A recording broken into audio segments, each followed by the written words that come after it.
And literally, that just means making the next best choice every time.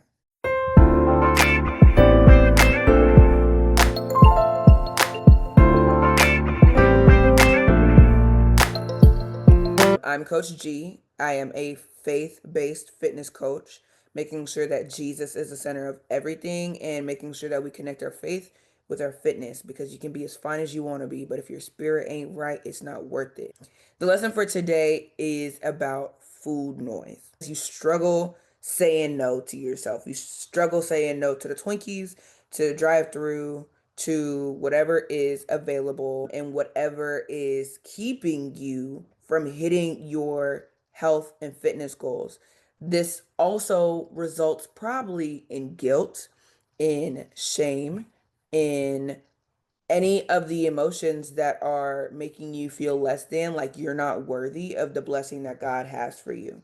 And so today, I really want to hop into what exactly is food noise, why are we struggling with it, and how can we overcome this and live a healthy, holy lifestyle moving forward. If you have never heard the term food noise, you don't know what it is, you don't even know if you struggle with it. Food noise is feeling like you have to eat all the time or feeling like you're struggling to say no.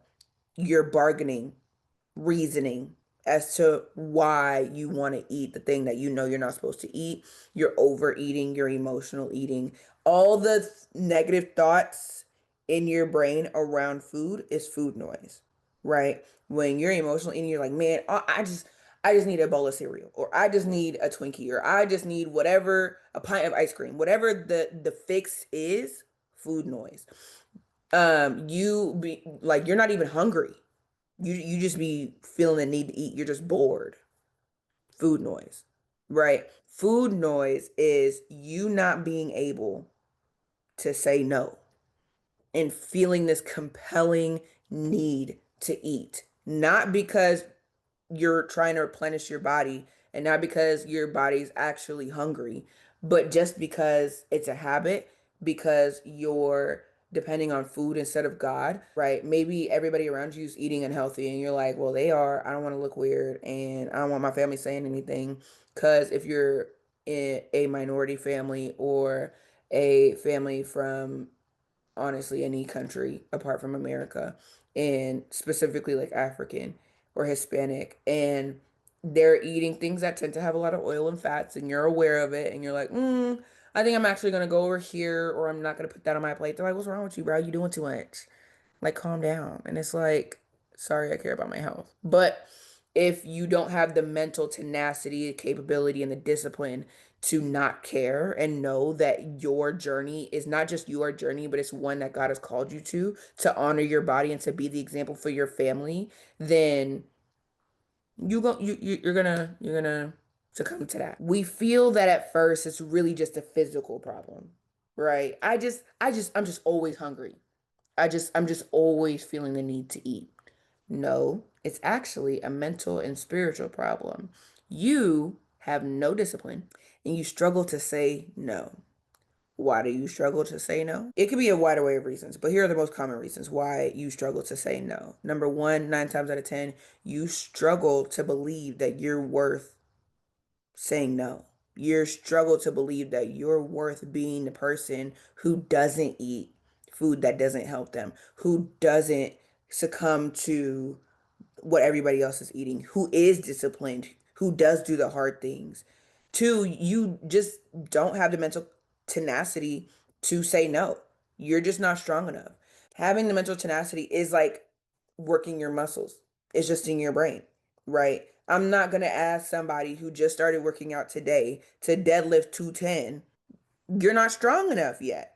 And that's okay. You just have to work up to it and practice it, right? But if you've never practiced having the tenacity and having the ability to say no and taking your thoughts captive, it's very easy to fall into, to the point where to you it may just feel like this is how it is.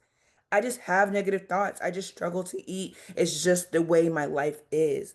When really, this is a spiritual problem that the devil is taking advantage of because you are not spiritually and mentally strong enough to say no.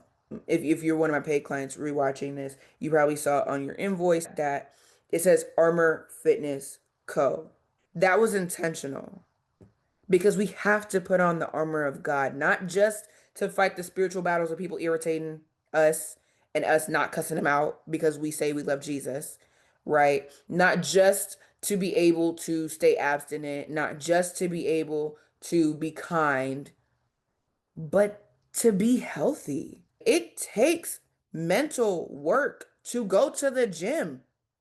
It takes discipline to do exercises that hurt you, that you're halfway through thinking like, what does this girl think I'm gonna be able to do?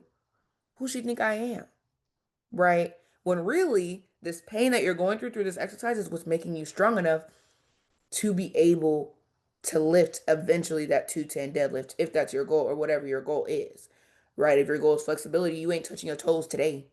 It's going to take you a little bit. Right? And so the same goes for your mind. You may struggle with having the mental and spiritual strength to say no. You may fall. It's okay at first because you just started. You just got here. What does it mean to be mentally strong? It means truly taking every thought captive.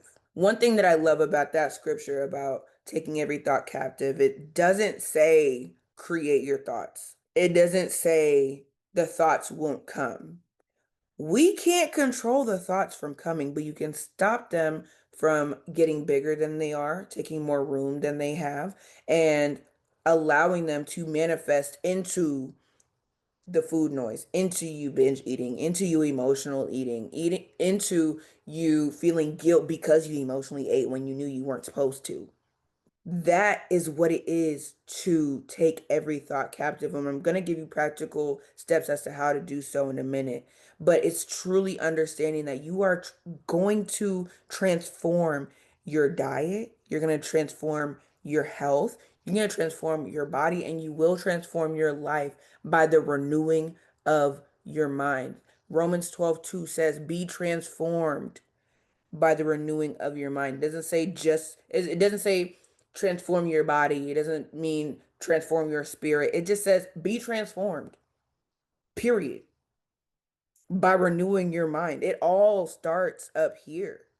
So, making sure that we are protecting and building the strength to take every thought captive and learning how to take every thought captive is the way to renew our mind so we can be transformed. I hope that is making sense. If it's making sense, go ahead and drop it in the chat. We're going to do an exercise that I call the truth compares. This is where we really like identify what is the thought? What is the thing holding me back? What's going on up in here? Right?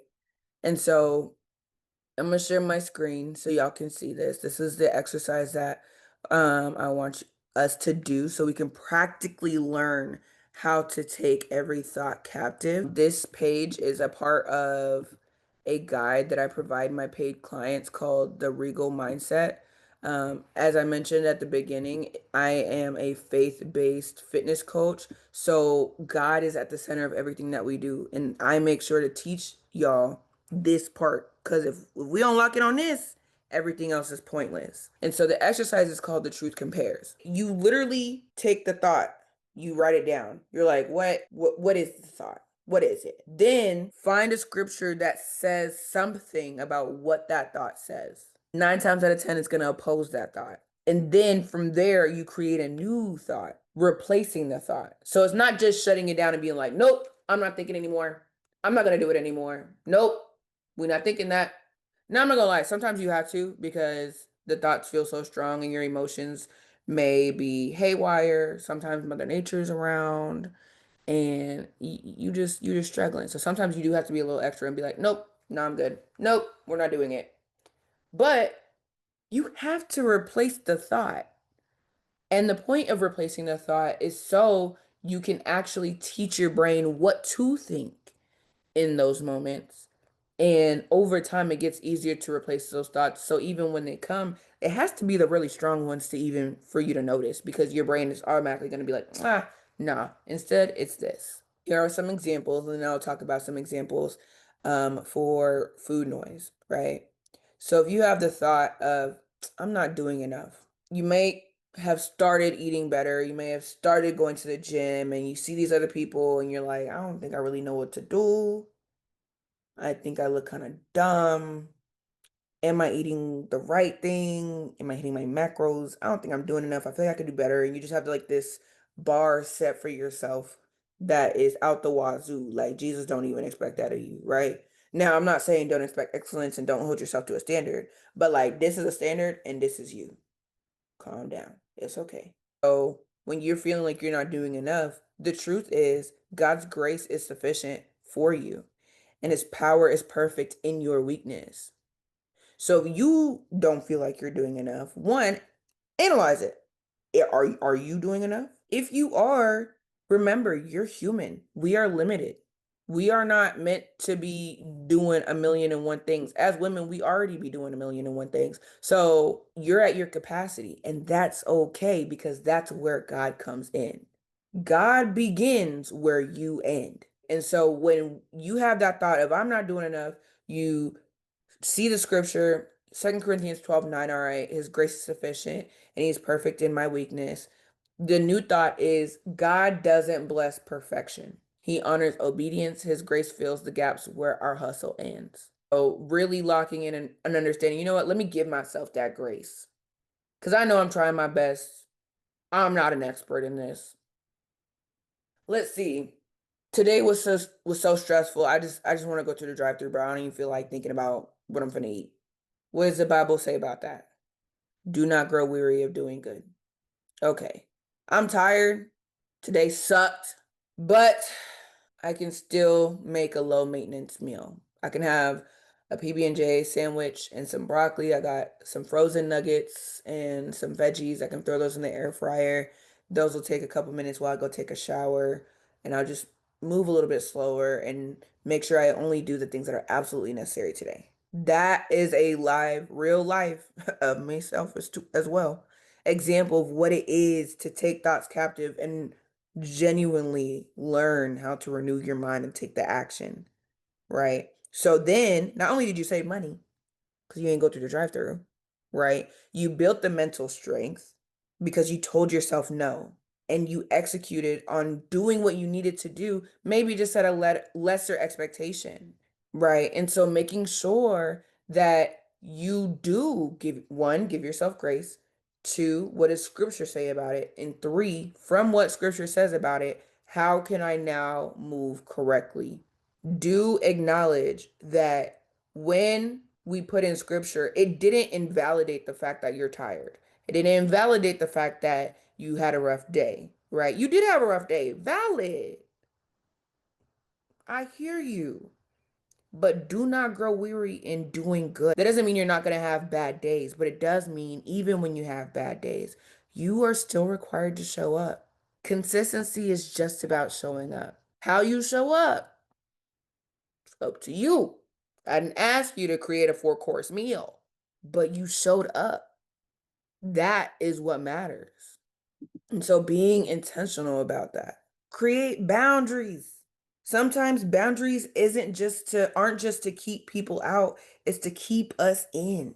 So if you know you tend to get hungry or at work they tend to have lunch every Wednesday or breakfast every Wednesday and it tends to be like donuts, donut holes or whatever. You know where the break room is, you know where your office is. Go the long way. Go the opposite way. I'll give you an example for me, right? I serve in my church on the AV team, and every fourth weekend, the young adult choir has donuts. That is the only donut I have for the whole month. It doesn't mean that you don't indulge. It doesn't mean that I don't enjoy it, but I have a boundary. I don't ever buy myself donuts.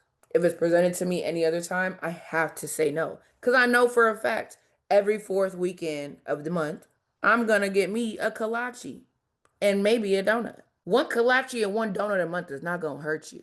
But I've created that boundary so I'm still able to hit my goals. And so being intentional about the boundaries that you create for yourself will help you stay on track. Sometimes you just have too many signs in your face. But if you put up the blinds, girl, there ain't nothing to look at. You have nothing to focus on but what's right in front of you. And then just building the discipline daily. That just means making the next best choice every time. Right? So we may be thinking, I want to be right. So we may be thinking, I want to be this in 90 days. Great, have the goal. But 90 days is kind of overwhelming if you've never done it, or if you've done it and you've gained it back multiple times. Just the next best choice. Just focus on the next best choice.